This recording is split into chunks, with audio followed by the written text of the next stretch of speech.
Hey there everybody, it's Mike DiLisio and welcome to my top 10 games of 2024 by my favorite designer, Reiner Knizia.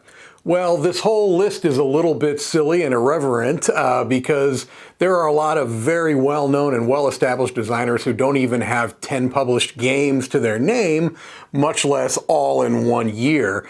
But Reiner Knizia is a very, very prolific designer for one, and also many of his games that come out every year are going to be re-implementations, reworking, re-themes of previous games, and there are several of those on this list. Both because, like I said, it's a bit of an irreverent list, and also because every one of the games, I believe, that are re-implementations or re-themes are games that have been out of print in the United States. And so I felt, for the spirit of this list, I'm going to put them in there. All right, well, let's just go ahead and get started with the list. At number 10, we've got Capybara Cookie Club. Yes, what a theme. This is a very, very silly and cute and light family weight card game where you are going to be trying to get rid of the cards you have in your hand. Each of the cards are going to have a particular value, and the different values have different abilities, different powers that will trigger when you play them. There are two face-up stacks of cards in the middle of the table, and the idea is when you play a card, it has to be one higher than the number that's showing on one of those stacks, I should say. And if there's ever the same number on both of those stacks, then you kind of reset and you can play any number you want. As I said, very light, very silly, great for families. You want to get the most cookies, something we can all relate to. That is Capybara Cookie Club. At number 9 is Cascadito. This is a roll and write version of another game that was released at the same time that I'll be talking about a little bit later. In Cascadito, as I said, it's a game that uses roll and write mechanics, but it does it in a slightly different way than you might normally see, in that there's two distinct areas on whatever board you're playing on. There are several different boards in the game that all change the formula quite a bit, but what you're essentially doing is you are kind of drawing on a map to make routes. You're kind of route building on a map, and that is going to be corresponding to some tracks that are along another part of that board. And so you're trying to be efficient and set up your movement so that it's moving up tracks in such a way that you are comboing and you are getting bonus after bonus after bonus. A very satisfying thing and something you tend to see in roll and rides, but it's done slightly different here and a lot of replayability with those different maps. At number 8, we have Conic. And this is a re-implementation of a very, very old abstract game that I never played or never have actually even seen. But it is a new production, a beautiful new production of this abstract game where you've got a kind of a little central board that's got columns. The central column has 4, and then there's 3, 2, and 1 on either side of that. And every player has a number of tiles, and they are all the same values from 0 to 10, and then a special star tile. And essentially, players on their turn are going to all simultaneously reveal their bid for whatever the active space is, and that's represented by where the cone is. And so you're trying to get majorities in the different columns, and with those different tiles, there are clever ways you can kind of get around what your opponents might be doing, but just a simple rule set for a beautiful and thinky abstract game that plays very quickly. That's Conic. At number 7, we have Cat Blues, The Big Gig, a re-implementation of a game that's alternately been called Cat Blues or Katzenjammer Blues. But this is the newest version of the game, and it's added some things. That's why it's called The Big Gig. One of the things that's referring to is that there's a new way you can play the game where you are playing 3 distinct games, bringing them all together, and that kind of helps mitigate some luck. So you're going to be scoring over 3 kind of rounds instead of 1 because it's a very quick game. You can still play it with 1 round, but it's very, very quick and maybe more subject to the luck than you might like. But this is essentially a game where the cards in your hand are going to be both used to bid on a market of cards, and they're also going to be used to play down in front of you for scoring opportunities in quartets. So a game that already was one that I really loved, and now in a beautiful new production from Bitewing Games, really great art, A really nice package. Cat Blues, the big gig. At number 6, we've got Huang, which is a kind of an upgrade of Yellow and Yangtze. Well, it depends on your look at it. Upgrade meaning in that they added a few little things that you could to change it from Yellow and Yangtze. It's essentially the same game.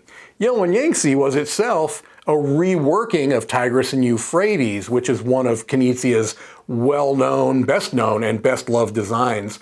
It's essentially a war game where you are going to be placing out tiles onto a central board, and you're going to be heavily interacting with your other players around the table. It's a very confrontational game, like I said, a bit of a war game in a sense, and you're also going to be vying in 4 different colors. And the big hook is in the scoring, being that you're only going to score in whichever of the 4 colors you have the least in. So you can't just go heavy into 1 or 2 colors because you're going to score the lowest of all 4 of the colors. It's a brilliant scoring twist. He used it in other games afterwards, but it really, really shines. Huang, new production, a couple little things added. At number 5, we've got Marabunta. This is a 2-player only, I split you choose, roll and write game. That in and of itself makes it very, very unique. The I split you choose is really the mechanism to drive an area control game. And so head-to-head, 2-player, when you're the active player, you're going to be splitting for the other player to choose, and vice versa. When they're the active player, they're splitting for you to choose. And you are trying to get influence in different areas on the map that have different point values, and they've got different bonuses and boons that you can trigger by checking off a mark in that region. Really, really slick and tight and tense 2-player head-to-head game. One that I think has flown under the radar a bit, but a really solid game. That is Marabunta.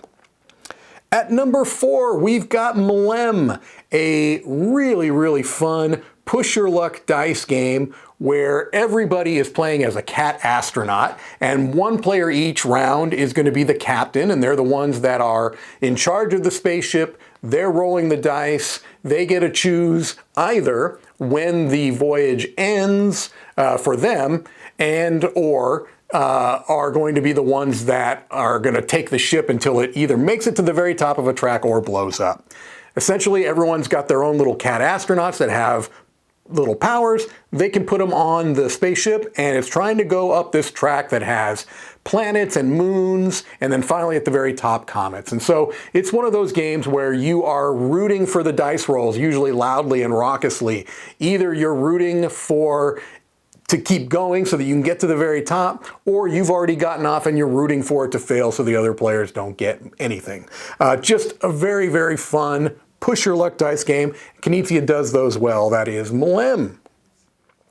At number 3, we've got Nyakuza, which is a reimplementation of Orongo, a game that's been out of print for a long time, and a game that, while I've loved it and have owned it for years, it had serious usability concerns. And so it's great that it's coming back in wider distribution with the usability issues addressed. It is essentially a race game where you are trying to construct shops in Japan in this edition of the game, and you're going to be doing this through auctioning, blind bidding for tiles that get seeded onto a map.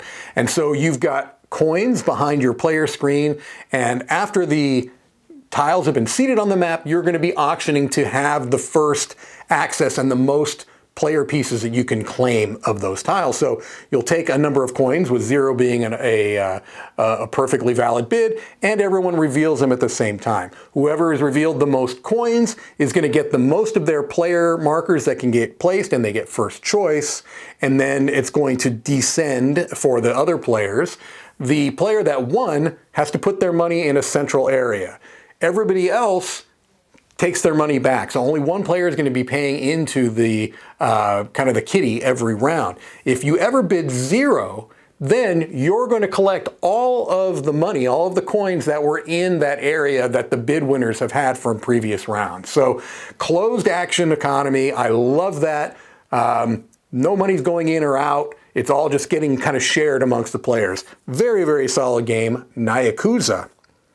At number 2, we've got a brand new tile-laying game, Rebirth from Mighty Boards. And Rebirth is a game that is deceptively simple in the sense that every player has the same pool of tiles and you randomly just mix them up face down in front of you.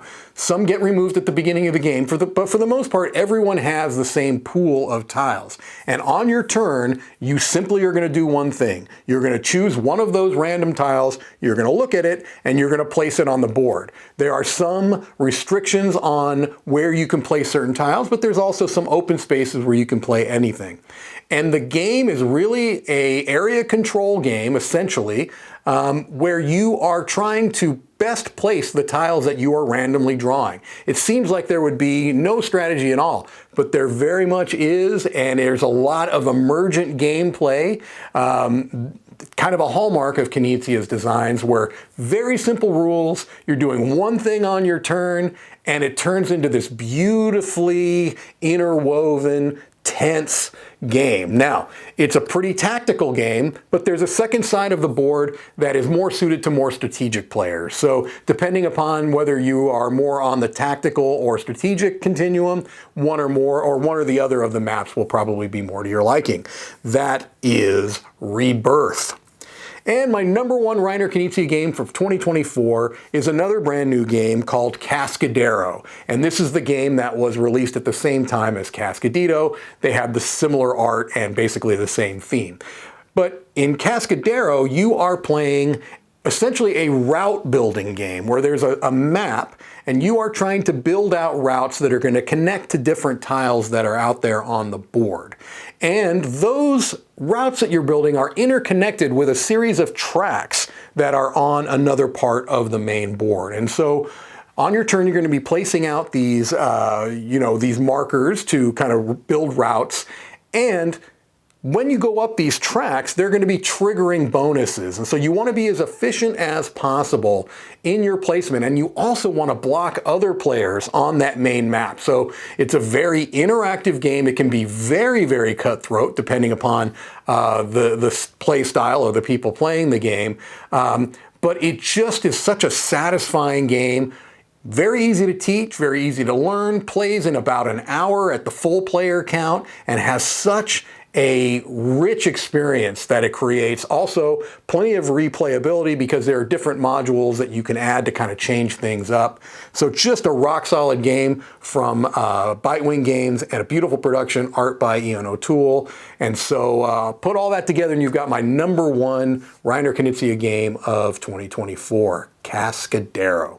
All right, well, that's going to do it for me. A great year for Knizia, and I'm looking forward to 2025. Let's see if I'll have enough to put in for another list next year, but it's going to do it for me now. This is Mike DiLisio. I'll see you on the next one.